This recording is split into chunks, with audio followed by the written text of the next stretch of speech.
Okay, a lot of you guys, as you can see on the screen, wanted to know how I do my laser effects. So, in this video, I will be showing you guys how to do practical LEGO laser effects.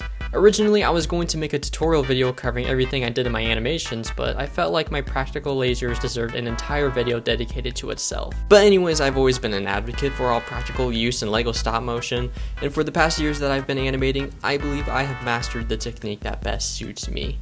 And so for the materials that I use, it's not a lot, and it's actually quite simple to set up, are number 1, sticky tack. Any sticky tack you have will work as long as the sticky tack actually sticks.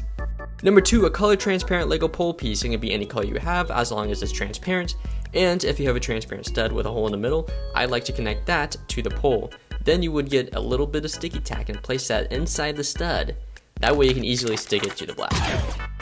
And for your final item, number 3, LED wires. Now this is where all the magic is at. I use a thin LED wired light that I use from Light My Bricks. They sell all kinds of cool LED components to lighten up your LEGO displays, and it looks great for animating too. Now apparently their products look updated and a bit different from what I used to have, but essentially what I got was the Astrolight product, and you should be able to decide what color you would like. Now, the last step is to get the wired light and place it behind the pole piece in a position that looks good in the camera's line of sight. To animate the laser, I begin the first frame with the blaster shooting a small pole piece. I actually had to cut some pieces with scissors to get the shape I wanted.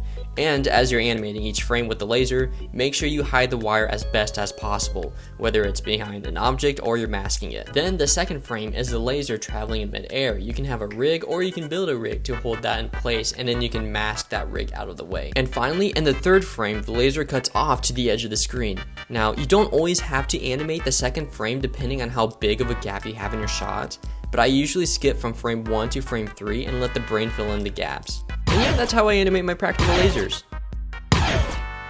I hope you guys enjoyed the video. I will be linking all the materials that I used in the description below, and yeah, that's about it. Yeah. Okay, bye.